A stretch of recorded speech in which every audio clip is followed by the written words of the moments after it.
Good morning, everybody. I'm Diane Jordan. I serve as Director of Christian Education at Pleasant Hill United Methodist Church in Indian Land, South Carolina. Thank you for joining me on this beautiful Sunday morning. It's August 23rd in the year 2020. Today I'm going to be talking about something a little different for our adult Sunday school lesson, something a little closer to home. I'm going to be talking about church bells and church bell towers, and specifically how Pleasant Hill United Methodist Church came to own its own church bell. This is a picture of the church bell as it sat in front of the construction trailer a few weeks ago. So, before I get started, I've had some questions about, is it going to be a carillon tower? Is it going to be a bell tower? And so let me just explain quickly the difference between the two of them. A carillon tower needs a system of at least 23 bells that often weigh like thousands of pounds, and they're installed at the top of the bell tower in churches and universities, and they're controlled by a keyboard that looks like a bare bones organ.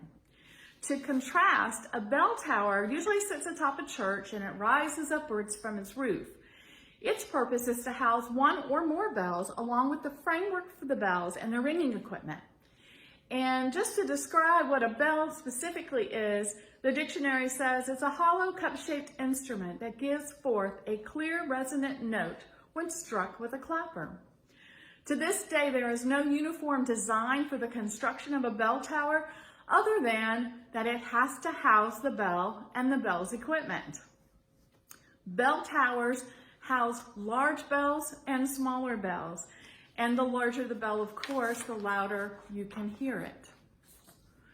Bells were invented in 400 AD by Bishop Paulinus of Campania. However, they were not used in churches until about 200 years later. And Christian churches have been ringing bells for spiritual and practical purposes, such as to call the faithful to worship, to highlight a particular stage during a church service, to remind the faithful of God's presence in their daily lives, and to announce important occurrences to local communities. By the mid-1600s, many churches had bell towers of some form. They were used to call parishioners to church service, to keep time, and to signal significant news. The towers and their bells also rang to announce the passing of someone in the community. During times of plague, such as in the year 1665, the bells rang continuously for days and even weeks.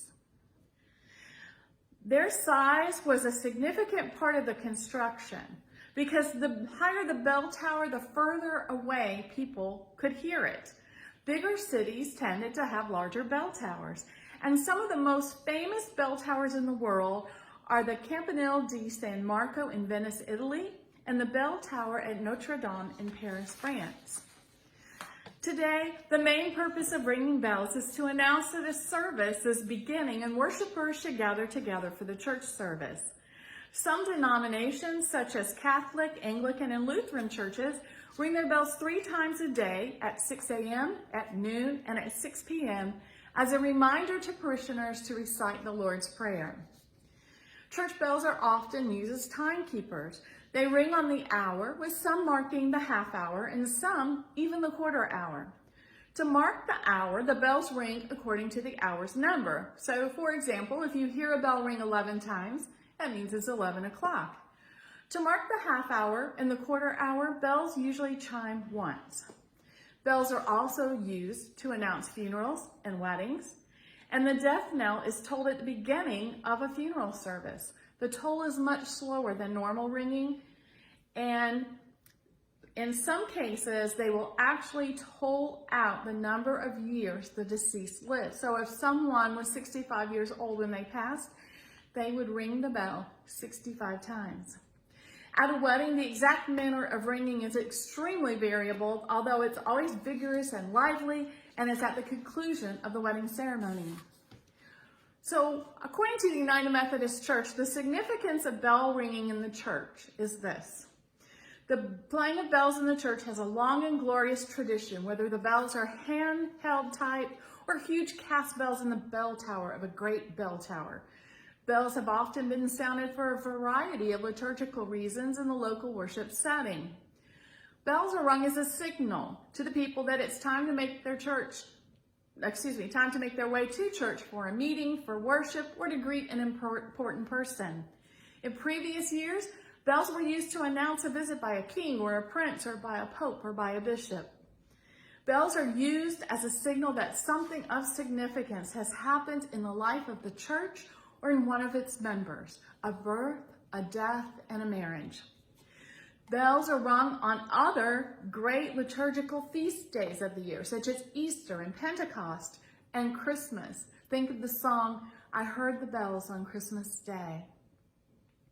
Within the worship service in the Roman Catholic Church, bells have been rung at the consecration, elevation, and adoration of the host, the moment when the bread and wine actually become the body and blood of Christ. But in the United Methodist Church, of course, we don't hold the same understanding of the sacrament, so the ringing of bells has not traditionally been a part of our worship. In recent years, however, though, with the recovery of some of the ancient liturgical rites and traditions, some United Methodists will strike a bell at that point in the liturgy, even though our sacramental understanding of communion is different than that of the Catholic churches.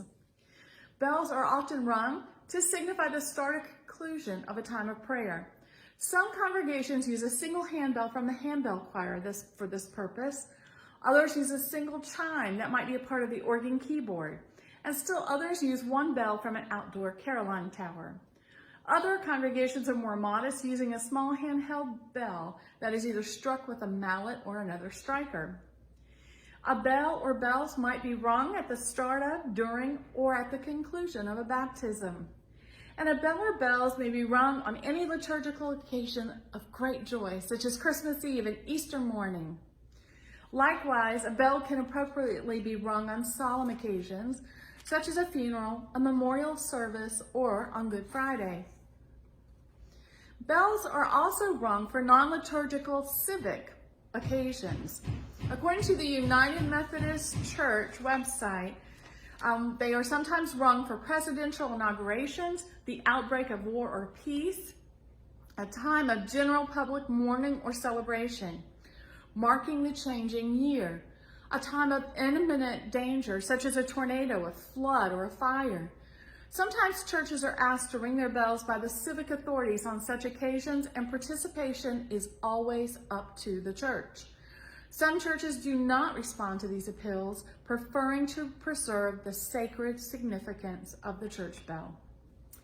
So how did Pleasant Hill United Methodist Church come to get a church bell? Well, I've made a lot of phone calls and talked to a lot of people, and this is what I found out.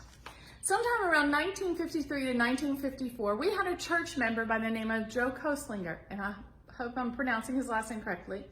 He was a church member that was studying to become a pastor, and he purchased a bell for Pleasant Hill United Methodist Church. But unfortunately, because there was no bell tower, the bell sat beside the old church building on a stand, and that old church building was located in what we currently use as our cemetery. When the old church building was torn down, people took different items from the old church with them, and Joe removed the bell and took it with him because we weren't using it. Sometime in the 1980s, church member Mr. Randolph Potts contacted them and got the bell back from the Koslinger family and insisted on paying them for keeping the bell safe for our church for all those years. Unfortunately, Mr. Potts and our church historian, Pat Murphy, may have had a few more details, but they were promoted to the church triumphate in recent years. So we don't know the price that Mr. Koslinger paid for the bell or exactly when it was ordered. But we do know that the bell is a number 40 church bell cast by the C.S. Bell Company. Mark Carnes currently has the bell at his property to prepare it for installation into the new bell tower.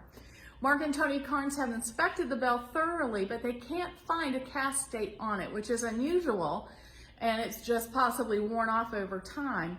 But we do know that the bell weighs 780 pounds all by itself and 1,200 pounds in its complete unit, including the rope pulley. We also have a advertisement from a Sears and Roebuck catalog advertising the exact bell that we have for sale.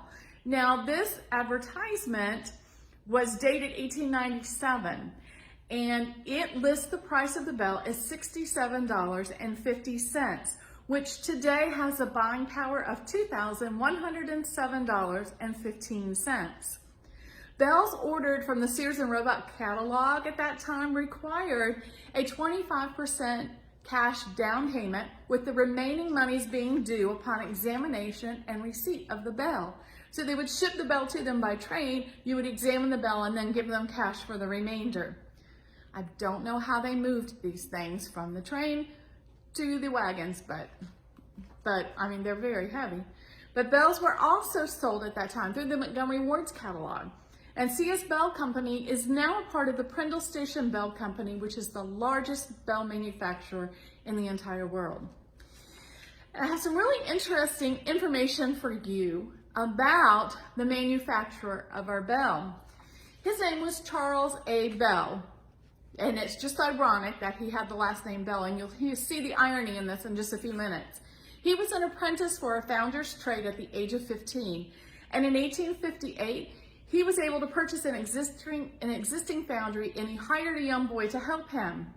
He created agricultural machinery, such as steam generators and evaporators and a cane mill. And Mr. Bell liked to experiment with different formulas of iron, metal, and steel to make his products more durable and more cheaper to produce. One day he was working in the foundry with a piece of metal, a metal that he had created through all of the combinations of iron, metal, and steel, and he accidentally dropped a piece of the metal. And to his great surprise, he heard a ringing tone that sounded like a bell. He experimented, he mixed ingredients, he poured them carefully and cooled them just so, until he had a metal with bell tones. The formula Bell created could be produced cheaper than brass, copper, or tin, which was currently being used to produce bells. Mr. Bell also discovered that the alloy from which he made his bells could be pitched with a very mellow tone. So it's just ironic that Mr. Bell, who was building agricultural equipment, would end up becoming a large supplier of the world's church bells. Prindle Station Company forwarded an article to Mark Carnes, which he forwarded to me to help me prepare this information today. And they actually attached the Sears, Roebuck & Company catalog ad dated 1897 for the exact bell that we currently own. I will ask Mary Lee to get that advertisement up on the website so that you guys can take a look at it. Our bell is a number 40 church bell, and it's cast by the CS Bell Company. It weighs 780 pounds by itself and 1,200 pounds with its complete unit, including the rope pulley. The sales price, as I said, for this bell in 1897 was $67.50. Now again, we know that we purchased a bell sometime, or we received the bell sometime in the 1950s, so we're not sure of the price of the bell when we purchased it. So also, our bell should be installed within the next month in our bell tower, which is really exciting. And I have a picture of the construction of our bell tower.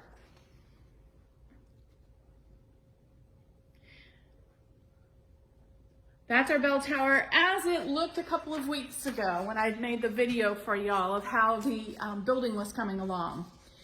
And I've been asked, who gets to pull the cord to ring the bell? Who's going to be the first person to ring the bell in the new bell tower? Well, I have some news for you. It's all done by computer program and by remote control now. Nobody's actually going to stand there and pull a rope. So sorry. But in the modern age that we live in, it's all handled by remote control.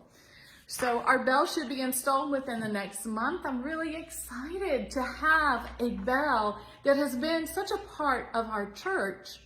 And we've owned it now since the 1950s, y'all, almost 70 years.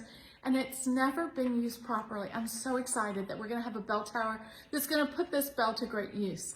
Now, as I did research for this, I kept hearing from people this certain story that I want to share with you all. And I did hear it from the person I'm going to be speaking about as well.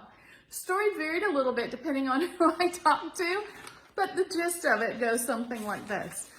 When the old church building was across the street in what's now the cemetery, the church bell sat on a stand. And apparently, Mr. Paul Blackwelder, who is one of our longtime church members, decided that, you know what? If we're going to have a bell, you need to ring it. Now, Paul was about 16 or 17 at this time, and him and his friends decided they were going to ring the bell. So they jacked it up with brick and hay and put the twine through the clapper, and there was a meeting going on across the street where our church is currently located, which was at that time the parsonage. And Paul and his friends start ringing that bell, and the pastor comes running out with a flashlight, made him take it down off the brick and take it apart so it couldn't be rung again. Now, I've heard from a couple people that Paul liked to ring that clapper real hard and had great fun doing it. So that's just a little history there about how Paul used to ring the bell during the trustees meeting so that the meeting would disperse and come out and see what in the world was going on. So thanks for joining me today for the history of the bell of Pleasant Hill United Methodist Church. My sources today for all this information come from Paul Blackwelder, Mark Carnes, Tony Carnes, John Irvin, Dennis Moore, Mike Murphy, Prendle Station Company, which now owns the CS Bell Company, CompellingTruth.org, and UMCDiscipleship.org. Also Christianity.com. Thank you so much for joining me. I can't wait to hear that bell ring. I hope you'll be there on that Sunday morning. Take care. Bye-bye.